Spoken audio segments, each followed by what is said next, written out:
ప్రాబ్లంతో వాళ్ళు tractor issue అయింది. అక్కడ గవర్నమెంట్ సమస్య లేదు, ఎమ్మెల్యే సమస్య లేదు. వినండి విను, ఆగవా సార్, ఎల్లారెడ్డి సమస్య లేదు సార్.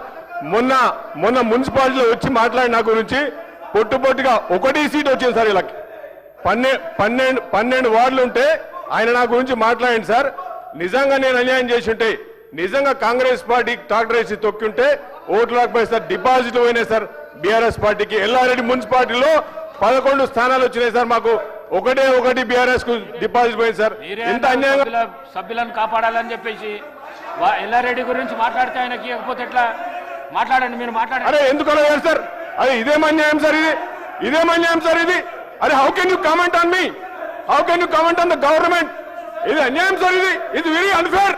ఇది unfair. You can come to Yellareddy to ask sir. No, come on. You said Ellaredi. I am the representative of Ellaredi. Hey, kuso. ఏం మాట్లాడుతున్నావు sir? No, you not allow this. ఇది అన్ఫేర్ సార్. ఇది గుండా రాజ్యం. ఇది ఎట్లా అయిపోయింది సార్? 10 సంవత్సరాలు వీళ్ళ రాజ్యం నడిచేది సార్. ఈ రోజు కూడా ఎల్లారెడ్డి గురించి మాట్లాడితే that is not my character. మీరు తెలుసుకోండి సార్. ఎమ్మెల్యేగా ఉన్నాను నేను. It is my responsibility sir. I'm being representative of this. నాకు రైట్ ఉంది సార్. నా నేమ్ తీసారు ఎల్లారెడ్డికి రండి సార్, నేను వదిలిపెట్టలేదు సార్. ఈ రోజు పోలీస్ ఎంక్వైరీ చేయండి. అది పర్సనల్ ప్రాబ్లంతో డాక్టర్ కొట్లాడు. ఈయన ఒక ఇష్యూ చేస్తున్నాడు సార్. నిజంగా అదే జరిగితే, నిజంగా అక్కడ ఎమ్మెల్యే గుండాయిజం చేస్తే, నిజంగా ట్రాక్టర్ జరిగితే, మొన్న మున్సిపల్ ఎలక్షన్స్ లో చెక్ ఆన్ ద రికార్డ్ 11 డిపాజిట్లు పోయినాయి సార్. ఒకటే వచ్చింది సార్ వీళ్ళకి. 12. Shame on him. And he came to Yellareddy. He talk about me sir.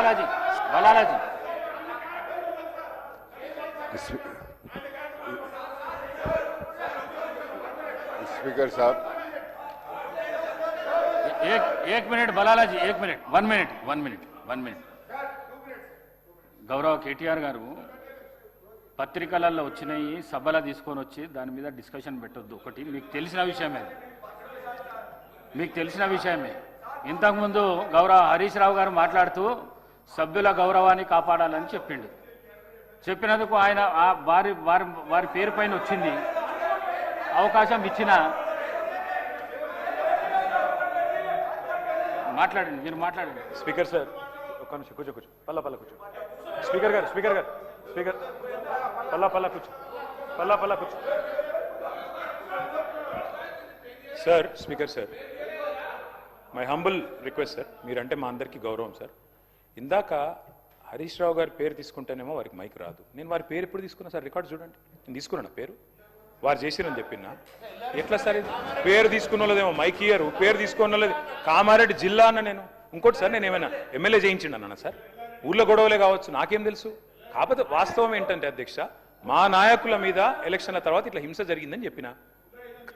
తప్పు జరిగితే చూసుకోమనండి, కానీ దయచేసి మీరు కూడా నిష్పక్షపాతంగా ఉండాలి సార్. నాకు ఒక 5 మినిట్స్ ఏంటి సార్, నేను కంక్లూడ్ చేస్తున్నాను సార్. స్పీకర్ సార్, అధ్యక్ష, నాకు మదన్ అంటే నాకు పాత మిత్రుడే అధ్యక్ష. కాకపోతే మా సోదరుడు ఇవాళ ప్రభుత్వంలో డొల్లతనాన్ని బయటపెట్టినందుకు మదన్ గారికి నేను అభినందనలు చెప్తా ఉన్నాను అధ్యక్ష. ఎందుకంటే రాష్ట్ర ప్రభుత్వం డబ్బులు ఇవ్వట్లేదు అని చెప్పి వరల్డ్ బ్యాంకు ఉత్తరం రాసిండు సార్ మదన్మోహన్ రావు గారు. 100 కోట్లు నిధులు ఇవ్వండి, మాకు వరల్డ్ బ్యాంక్ నిధులు ఇవ్వండి అని మదన్మోహన్ రావు గారు ఉత్తరం రాసిండ్రు. మా సోదరుడు నేను అభినందిస్తున్నా సార్, అభినందిస్తున్నా. మదన్ ఆగోయింది కూర్చో. అయితే అధ్యక్ష, ఎట్లా ఉందంటే అధ్యక్ష, ఇవాళ హైకోర్టు ఈ మధ్యన తీర్పిచ్చింది అధ్యక్ష. అరే మదన్ భాయ్, నేను అభినందిస్తున్నా, కూర్చో. హైకోర్టు ఒక తీర్పిచ్చింది అధ్యక్ష ఈ మధ్యలో. ఏమన్నది అధ్యక్ష? అందులో నేను గౌరవ ఐఎన్పిఆర్ మినిస్టర్ గారు ఇక్కడే ఉన్నారు. ప్రభుత్వం జారీ చేసిన జీవోలన్నీ తక్షణమే వెబ్సైట్లో పెట్టాలని చెప్పారు. మరి దాచిపెట్టిన జీవోల లెక్క అప్పుడు బయటపడ్డది అధ్యక్ష. 2.5 ఏళ్లలో ప్రజాపాలనలో మీరు జారీ చేసిన జీవోలు 19,000, మీరు వెబ్సైట్లో పెట్టింది 3,290, దాచిపెట్టినవి 15,774. ఇదేనా అధ్యక్ష పారదర్శకత? నేనేదో మాట్లాడింది గవర్నర్ ప్రసంగంలో, ఇదా పారదర్శకత? 15,774 జీవోలు దాచిపెట్టి ప్రజాపాలన అసలు రంగు. నేతి బీరకాయల నెయ్యి ఎంత ఉంటుందో ప్రజాపాలనలో పారదర్శకత కూడా గంతే ఉన్నది సార్. అధ్యక్ష, ఇంకొక మాట అధ్యక్ష, ఇవాళ వల్లించేదేమో ప్రజాస్వామ్య ప్రవచనాలు అధ్యక్ష మా శ్రీధర్ బాబు గారు, ఆచరించేది మాత్రం నిరంకుశ విధానాలు అధ్యక్ష. వాస్తవం అధ్యక్ష. ఇది రీట్వీట్ చేస్తే ఒక సోషల్ మీడియాలో రీట్వీట్ అధ్యక్ష, ఒరిజినల్ పోస్ట్ కాదు, ఎవరిని తిట్టలేదు కొట్టలేదు, రీట్వీట్ 20 రోజులు జైలుకు పంపినారు. ఇదేనా అధ్యక్ష ఇందిరమ్మ రాజ్యం? నిజమే అధ్యక్ష, ఇందిరమ్మ రాజ్యం ఇది. చివరికి అదే 75లో ఇందిరమ్మ రాజ్యం, ఇప్పటి ఇందిరమ్మ రాజ్యం కాదు అధ్యక్ష.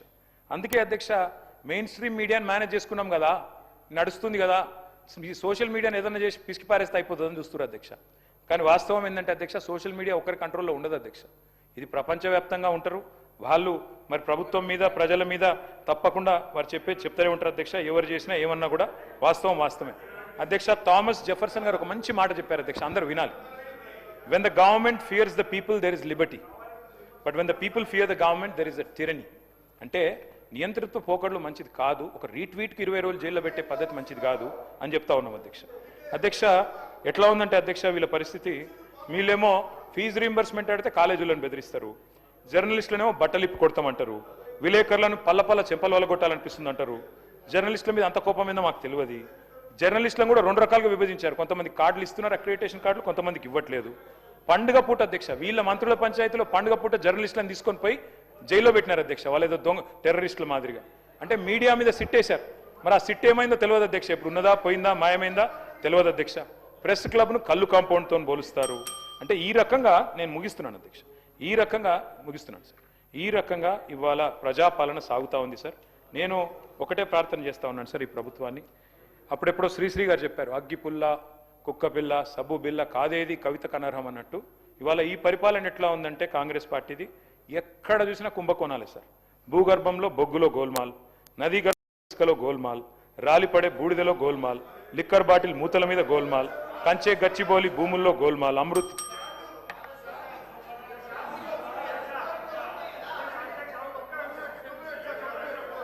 ఇచ్చిన అవకాశాన్ని సద్వినియోగం చేసుకోండి కేటీఆర్ గారు. ఈ బురదలే కార్యక్రమం వదిలేసి ఇచ్చిన అవకాశాన్ని సద్వినియోగం చేసుకోండి. ప్లీజ్ కన్క్లూడ్ చేయండి.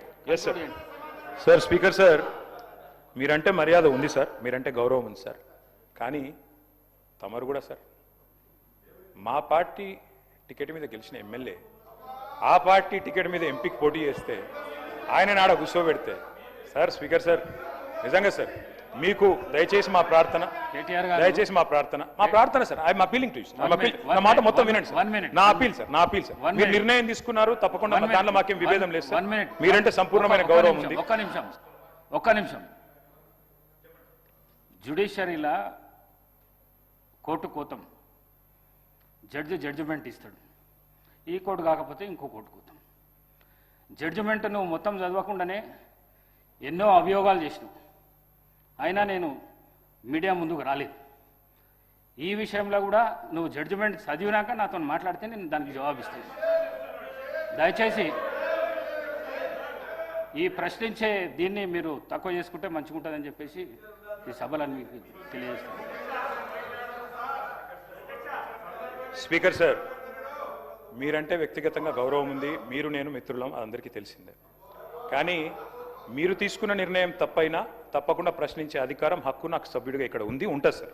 మీరు జ్యుడిషియల్ అథారిటీ నేను కాదంటలేదు, కానీ అట్ ద సేమ్ టైం ప్రజాస్వామ్యంలో ప్రశ్నించడం, నిలదీయడం, అడగడం మా బాధ్యత. అడుగుతాం తప్పకుండా, హైకోర్టులో అడుగుతాం. నేను మీతో సంవాదం కోరుకుంటలేను, ముగిస్తున్నాను. ఒకటే నిమిషం అధ్యక్ష.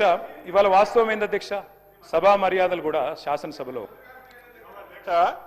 అనుభవం ఉన్న శాసనసభ్యులు ఎవరైతే ఉన్నారో ఇప్పటిదాకా కట్టుకథలు ఏదైతే విచిత్రంగా చూపించారు ఒక స్క్రీన్ మీద, ఈ కట్టుకథలతో పాటు చివరికి జడ్జి స్థానంలో ఉన్న మిమ్మల్ని కూడా ప్రశ్నించే స్థాయికి మాట్లాడుతున్నారంటే వారు ఏ రకమైన అహంకారంతో మాట్లాడుతున్నారో ఒక్కసారి తమరు గమనించాలి. ఇప్పుడు కాదు, రాష్ట్ర ప్రజలు గమనించారు.